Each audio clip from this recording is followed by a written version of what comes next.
शहीद स्मारक पर मैं एक बार फिर से खड़ा हूं और शहीद स्मारक पर हमारा लगातार आना रहता है, क्योंकि जब जब सरकार से इंसाफ की मांग उठानी होती है और जब पीड़ित शहीद स्मारक पर जब आते हैं तो फिर इन्वेस्टिगेशन मीडिया यहाँ आने से नहीं रुक सकता। मेरे हाथ में ये तस्वीर है, ये इंसाफ की दुहाई मांग रही है, सरकार से बोल रही है कि सरकार मुझे इंसाफ दो, मेरे गुनाहगार को सजा दो। स्वर्गीय डिंपल मीना 21/5/2024, यानी कि इसकी जीवन लीला खत्म हो चुकी। इधर ये दिखाएं, मेरे सहयोगी को बोलूँगा, डिंपल मीना हत्याकांड, हत्यारों को गिरफ्तार करो, पुलिस प्रशासन मुर्दाबाद। चीख चीख कर, चिल्ला चिल्ला कर ये कहती है कि हमें इंसाफ दो, और उसको इंसाफ दिलाने के लिए 5 तारीख से, यानी कि आज 11 तारीख हो चुकी, पिछले 7 दिन से अनिश्चितकालीन धरने का ऐलान कर दिया है। सर्व समाज के लोगों ने राशन पानी यहीं ये बनाते खाते हैं। एक बार फिर मैं दिखाऊंगा, मेरे सहयोगी को बोलूँगा थोड़ा दिखाएं। ये इनका खाने पीने की व्यवस्था है जो इन्होंने जैसे ही है कर रखी है, क्योंकि धरने पर बैठे हैं तो आखिर पापी पेट का सवाल है, खाने से पेट भरेगा। और ये कुछ लोग हैं, आप ये देख सकते हैं, स्क्रीन पर उन महिलाओं को दिखाओ थोड़ा सा। ये लाचार, बेबस और मजबूर राजस्थान सरकार की जनता है जो आज यहाँ अपने हक और इंसाफ के लिए शहीद स्मारक पर अपने घरों को छोड़कर बैठी हैं। और इधर दिखाएं, ये डिंपल की दादी, ये आप देखें, ये स्क्रीन पर दिखाएं थोड़ा सा, ये बेबस हैं, सरकार से कहती है कि हमें इंसाफ दो सरकार, लेकिन सरकार अभी सुन नहीं रही। ये लोग हैं, कभी आते हैं, संख्या बढ़ती भी है घटती भी है। शाम का समय हम इनसे बात करेंगे, हम रोज़ाना बात करते हैं और रोज़ाना नए नए लोग जब आते हैं हम उनसे बात करते हैं, और सरकार से सारे लोगों की एक ही मांग होती है कि इंसाफ सरकार दिलाए, लेकिन सरकार इंसाफ दिला नहीं रही है।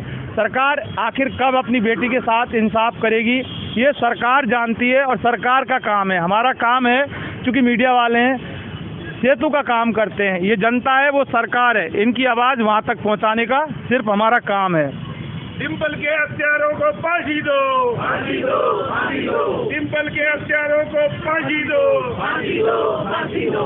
डिंपल के हत्यारों को गिरफ्तार करो, डिंपल के हत्यारों को गिरफ्तार करो। गिरफ्तारी की मांग है, मोर्चा इन्होंने खोल दिया है और अब धीरे धीरे इनकी रणनीति तय होने लगी है। किस तरह से ये सरकार से इंसाफ लेंगे, भजनलाल सरकार की पुलिस से किस तरह से ये इंसाफ अपनी बेटी को दिला पाएंगे, ये बात की बात है। लेकिन इतना जरूर कि अभी इनके दिलों में उबाल है। हमारे साथ ये स्क्रीन पर आप देखें कि मीणा समाज की महिला मोर्चा की कुछ ये नेता हैं, हम इनसे बात करेंगे कि आप ये बताइए कि आपकी अब रणनीति क्या रहेगी। देखो 5 तारीख से आज 11, यानी कि 7 दिन हो गए, सरकार की कानों में जू तक नहीं रहेगी। सरकार का कोई भी मुलाजिम, सरकारी मुलाजिम या पुलिस प्रशासन का कोई भी आला अधिकारी यहाँ पर पूछने नहीं आया कि आखिर आपको दिक्कत क्या है, आप यहाँ क्यों बैठे हैं। तो अब ऐसे में कैसे देखती हो आप? देखिए, जो कोशिश कर रहे हैं वो कोशिश ही जारी रह सकती है, किसी के आगे हम ज़बरदस्ती तो नहीं कर सकते। हम यहाँ धरना दे के यही जता सकते हैं कि भाई हमारी प्यारी सी बच्ची को इंसाफ मिले। आज हमको 7 दिन से ज़्यादा हो गए, उसके माँ बाप बैठे हैं, परिवार वाले बैठे हैं। कल एक बार फिर से कोशिश की जा रही है कैंडल मार्च के ज़रिए हमारे प्रशासन अधिकारियों और जो भी सरकार है उन तक हम मैसेज पहुँचा पाए कि इस बच्ची के लिए, न्याय के लिए हम फिर से प्रार्थना गुहार करेंगे सबके सामने फिर से एक बार। देखिए, और आखिर ये कर भी क्या सकते हैं, सरकार से लड़ कैसे सकते हैं, अपनी आवाज़ है वो एक जन आक्रोश के तहत, जन आक्रोश के जरिए सरकार को बता। अच्छा, अब रणनीति आपकी क्या रहेंगी, मतलब ठोस रणनीति? कैंडल मार्च आप कल निकाल दोगे?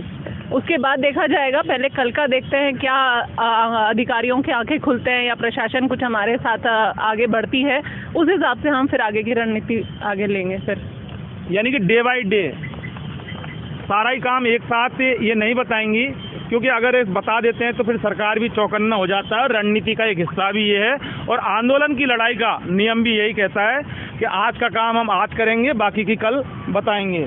हमारे साथ बात करेंगे ये आरती मीना हैं, हमने इनसे भी बात की थी। आप ऐसा लगता है कि अब आक्रोश ज़्यादा से ज़्यादा बढ़ने लगा है आपके धरने का? जी बिल्कुल, आक्रोश बढ़ना स्वाभाविक है। जो ये जघन्य अपराध हुआ है ये मानवता के खिलाफ है, ये नैतिकता के खिलाफ है। मैं आज भी प्रशासन से वही मांग करती हूँ कि आप आपने जो लिपापोती की आप उसको स्वीकार करें और दोषियों को जल्द से जल्द गिरफ्तार करें। अच्छा, पुलिस क्यों बचाना चाह रही है आरोपी? हो सकता है कि इसमें पुलिस प्रशासन खौफ में है, या उनका जो भी अपराधी है वो किसी बड़े रसूखदार से मिला हुआ हो, इसलिए पुलिस प्रशासन उनके दबाव में आकर आरोपियों को बचा रही हो। पुलिस प्रशासन के ऊपर ये सरेआम ये आरोप ही है, और सवाल ये कि आखिर इतना जघन्य अपराध होने के बाद, और जब डिम्पल ने शिनाख्त कर दी उस आरोपी की, और आरोपी सामने, हम बार बार यही कहते हैं, रोजाना कहते हैं कि आरोपी पुलिस के सामने, लेकिन पुलिस कार्रवाई नहीं कर रही। मिलीभगत का खेल है, मिलीभगत का खेल है। बिल्कुल लग रहा है वो कि मिलीभगत का ही खेल है। जब उनके पास वीडियो रिकॉर्डिंग है बच्चे की, कहते हैं जी कि जो मृतक होता है उसकी गवाही सबसे ज़्यादा महत्वपूर्ण होती है, तो उनके पास पेन ड्राइव है जिसमें पुलिस ने वीडियो रिकॉर्डिंग की थी, बच्ची ने शिनाख्त की है फोटो देख के, तो फिर पुलिस एक्शन क्यों नहीं ले रही है? पुलिस एक्शन नहीं ले रही है? नहीं ले रही है। नहीं, अभी तक क्या 1 महीने से ऊपर हो गया, अभी तक तो गिरफ्तारी हो जानी चाहिए थी ना। बात हुई क्या आपकी पुलिस से? सर हम लोग डीजी साहब के पास भी गए थे, तो उन्होंने कमेटी चेंज कर दी कि जो ऑफिसर्स इसकी देख रहे थे इस केस को, उन्होंने चेंज कर दिया। लेकिन चेंज करने से देखिए 1 महीना बहुत बड़ा टाइम होता है। इस दौरान कम से कम कोई गिरफ्तारी करके उनको कोई इम्प्रूवमेंट, हम लोग को तो कोई प्रोग्रेस दिखनी तो चाहिए कि बच्चे के माँ बाप को कोई तो तसल्ली मिले कि भाई सरकार की तरफ से, प्रशासन की तरफ से कोई कार्रवाई हो रही है। अब यहाँ तो ये लग रहा है कि 7वां दिन है धरने का कि बच्ची को न्याय मांगते मांगते आप बच्ची के पिताजी की हालत देखो, कि उनकी शक्ल देखिए कि जिस दिन वो यहाँ आए थे तब कैसे थे और अब कैसे हैं। अब या तो प्रशासन ये इंतजार कर रहा है कि 1-2 और यहाँ पे कोई घटनाएं हो तब वो खड़े होंगे, या तब वो संज्ञान लेंगे हम लोगों का। अच्छा, अब आप क्या करोगी? सरकार और पुलिस प्रशासन कार्रवाई नहीं करता है तो आपका स्टैंड क्या रहेगा, ये बताओ। सर देखिए, कल तो हम लोग सारे संगठन मिलके, समाज के, सर्व समाज के, ऐसा ही नहीं कि इसमें मीणा समाज है, क्योंकि बेटी देखिए सबकी साझी होती है, तो चाहे वो राजनीतिक हो, चाहे सामाजिक हो, चाहे आम जनता हो, सब मिलके यहाँ कैंडल मार्च करेंगे। तब भी नहीं होते हैं तो फिर हम मुख्यमंत्री का घेराव करना, हमारे पास यही चारा बच रहा है कि हम वहीं धरना देंगे। अब वो उसके आगे वो क्या चाहते हैं कि ये शांति बनी रहे कि शांति भंग करवाना चाहते हैं। पक्का फैसला है आपका?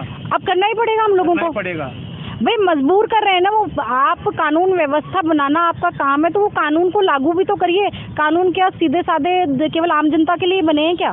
जो अपराधी होते हैं, जो हत्या करते हैं, जो बलात्कार करते हैं, कानून उनके ऊपर क्यों नहीं लागू होते? कानून हमेशा आम जनता के लिए क्यों बनाए जाते हैं? कि जो पीड़ित है उसके ऊपर ही आप जोर जबरदस्ती कर रहे हैं, और जिन्होंने किया वो तो खुले घूम रहे हैं आराम से, उनके ऊपर तो कोई कानून लागू नहीं हो रहा है। रसूखात के ऊपर कोई कानून लागू नहीं होते, ये एक बहुत बड़ा ये सवाल है, और देखने में भी आता है। हालांकि राजस्थान पुलिस का जो स्लोगन है वो यही है कि अपराधियों में भय और आमजन में विश्वास, लेकिन डिम्पल मीना हत्याकांड के बाद ये सीधा सीधा जाहिर होता है कि अपराधियों में तो विश्वास और आमजन में भय। सवाल ये भी है कि संविधान द्वारा जो पारित जो कानून है, लॉ है, वो आखिर आम जनता के ऊपर ही लागू क्यों होता है? आम जनता ही उस कानून का पालन क्यों करे? रसूखात वाले लोग और सिस्टम में बैठे जो आपराधिक किस्म के लोग हैं, क्या उनके लिए अलग से कानून है? ऐसा नहीं है। ये देश संविधान से चलता है, ये किसी के बाप की बपौती नहीं हो सकती। बाबा साहब भीमराव अंबेडकर का देश है, उनके द्वारा पारित संविधान से ये देश चलता है। तो यहाँ सरकार का और सरकार में बैठे पुलिस प्रशासन के जितने भी अधिकारी जो कानून की पालना करवाने का ठेका जो ले रखा है, उनको सारे ही लोगों से कानून की पालना एक समान करवाने का दायित्व उनको निभाना चाहिए। बहरहाल डिम्पल मीना की बात करते हैं, वापस आते हैं कि डिम्पल मीना के आरोपी को, डिम्पल मीना के गुनाहगार को कब सज़ा मिलेगी, ये एक बहुत बड़ा सवाल है। 1 महीना से ज़्यादा हो गया है। 9 मई को 11 साल की बच्ची के साथ दरिंदगी हुई, उसको जला दिया गया।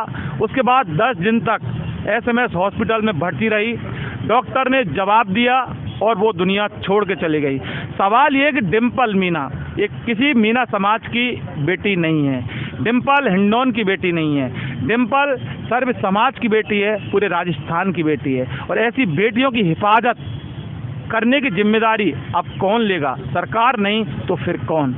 इन्वेस्टिगेशन मीडिया के लिए पवन कुमार के साथ शहीद स्मारक से मैं जितेंद्र शर्मा।